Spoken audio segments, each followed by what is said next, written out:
오늘 같이 나눌 본문 말씀은 민수기 5장 11절에서 15절입니다. 민수기 5장 11절에서 15절입니다. 제가 읽겠습니다. 여호와께서 모세에게 말씀하여 이르시되 이스라엘 자손에게 말하여 그들에게 이르라. 만일 어떤 사람의 아내가 탈선하여 남편에게 신의를 저버렸고 한 남자가 그 여자와 동침하였으나 그의 남편의 눈에 숨겨 드러나지 아니하였고 그 여자의 더러워진 일에 증인도 없고 그가 잡히지도 아니하였어도 그 남편이 의심이 생겨 그 아내를 의심하였는데 그의 아내가 더럽혀졌거나 또는 그 남편이 의심이 생겨 그 아내를 의심하였으나 그 아내가 더럽혀지지 아니하였던지 그의 아내를 데리고 제사장에게로 가서 그를 위하여 보리가루 10분의 1 에바를 물로 들이되 그것에 기름도 붓지 말고 유향도 두지 말라. 이는 의심의 소재요 죄악을 기억나게 하는 기억의 소재라. 마음에 의심이 생길 때 혼자 결론 내리지 마세요라는 제목으로 말씀을 나누겠습니다. 사람이 제일 힘들 때는 확실할 때가 아니죠.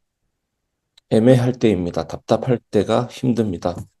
뭔가 이상한 것 같기는 한데 증거가 없고 그냥 넘기자니 마음이 계속 걸릴 때입니다. 가정에서도 그렇고 직장에서도 그렇고 교회 안에서도 그렇습니다. 오늘 본문은 누가 죄를 지었느냐를 먼저 따지자는 말씀이 아닙니다. 의심이 생겼을 때 그 마음을 어떻게 처리하는지를 다룹니다. 이것을 잘못 다루면 관계가 깨지고 공동체가 무너집니다. 그래서 이 말씀은 굉장히 현실적이고 지금 우리에게 꼭 필요한 말씀입니다. 첫 번째, 의심이 생길 때 혼자 판단하지 말라는 겁니다. 12절에서 14절. 본문을 보면 남편이 아내를 의심합니다. 그런데 중요한 건 뭡니까? 증거가 없습니다. 목격자도 없고 잡힌 것도 없습니다. 요즘 말로 하면 확실한 물증이 없는 상태를 말합니다. 그런데 이 남편이 감정대로 결론을 내리지 않습니다. 혼자 폭주하지 않고 아내를 몰아붙이지도 않습니다. 그 의심을 들고 누구 앞으로 갑니까? 하나님 앞으로 갑니다. 여기서 오늘 핵심의 내용이 나옵니다. 의심이 생기는 건 죄가 아닙니다. 하지만 그 의심을 어디로 가져가느냐가 신앙입니다. 혼자 속으로 키우면 상처가 되고 사람에게 쏟아내면 관계가 깨집니다. 하나님께 가져갈 때 공동체는 살아나게 됩니다. 의심뿐이겠습니까? 염려, 생각, 감정 그 자체는 죄가 아닙니다. 인간의 본능과 연약함입니다. 하나님이 그런 것들 아무것도 느끼면 안 돼. 이것이 아니죠. 그러면 우리가 인간으로서 살아갈 수가 없는 겁니다. 우리의 인격 하나님이 주신 것 아니겠습니까? 근데 그것을 어디로 가져가느냐가 오늘 핵심이죠. 그래서 결론은 기도입니다. 우리가 기도를 하게 되고 말씀 앞에 서게 될 때 우리의 판단과 마음과 감정의 폭주를 막게 되고 감정에게 내 인생의 운전대를 맡기지 않게 됩니다. 결국 은혜가 생명줄이 된 인생이 되어지게 되는 겁니다. 두 번째, 숨겨진 죄도 숨겨진 억울함도 하나님은 다 아십니다. 13절에서 14절. 본문은 두 경우를 동시에 말합니다. 실제로 죄를 지은 경우, 그리고 아무 일도 없는데 의심만 받은 경우입니다. 사람 눈에는 둘 다 똑같아 보입니다. 아무도 모릅니다. 증거가 없기 때문입니다. 하지만 오늘 본문은 말합니다. 하나님 앞에서는 다릅니다. 숨겨진 죄는 이미 하나님 앞에서 드러났고 숨겨진 억울함도 하나님은 다 알고 계십니다. 그래서 이 말씀은 우리를 정죄하려는 말씀이 아닙니다. 억울한 사람에게는 위로이고 숨은 죄를 품은 사람에게는 회복의 길입니다. 오늘 이 자리에 혹시 마음에 걸리는 관계, 설명 못한 오해, 말 못한 억울함이 있다면 여러분 기억하시기 바랍니다. 하나님은 이미 알고 계십니다. 여러분, 예수 믿는 순간 우리의 과거의 죄가 사해지고 현재의 죄가 사라지고 미래의 죄가 끝났다. 과거, 현재, 미래의 죄가 끝났다. 이것은 위치적인 청결입니다. 법적인 선언입니다. 우리가 이래야만 천국에 들어갈 수 있는 놀라운 위치적인 청결, 법적인 징의입니다. 하지만 예수 믿는 우리도 살아가면서 죄를 짓게 됩니다. 예수 믿은 지 23년이나 지난, 거의 수십 년 지난 사도 바울도 가장 깊은 고민을 말하지 않습니까? 예수 믿는 나, 선을 행하기 원하는 나, 실제적으로 예수 믿고 내가 추구하고 싶은 선을 행하기를 원하는 나, 내 안에 악이 함께 거한다. 때로는 어떤 죄인지는 모르겠지만 내가 죄 가운데 빠진다라고 고백하지 않습니까? 그래서 나는 공고한 사람이다. 그러면서 내가 그리스도께 감사한다. 선을 행하기 원하는 나 속에 악이 함께 있다. 하지만 그리스도 예수 안에 자에게는 결코 정죄함이 없다. 이 말이 바로 그 말입니다. 과거, 현재, 미래, 위치적인 청결, 법적인 징의, 그리스도 예수 안에 있는 생명의 성령의 법이 죄와 사망의 법에서 너를 해방하였습니다. 선을 행하기 원하는 내 안에 이미 내 안에 죄된 본성이 있어서 실제로 내가 추구하는 선보다 악에게 사로잡는 경우가 많은데 그런 사망의 몸에서 건져내신 악의 구조적인 세력을 이기는 실제적인 능력이 생명의 성령의 법, 그리스도 예수 안에 있는 생명의 성령의 법이죠. 그래서 오늘 말씀처럼 의심 자체는 죄가 아니지만 우리가 그것을 하나님께로 가져갈 때 우리는 날마다 죄에 대한 승리를 얻게 되는 것입니다.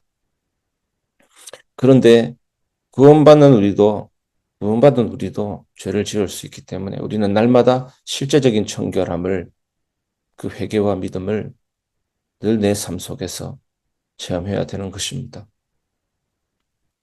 목욕한 자도 손과 발을 씻어야 한다고 했듯이 날마다 죄인임을 고백하고 죄의 비참함에서 건져내신 예수님의 그 은혜를 생각해야 될 줄 믿습니다.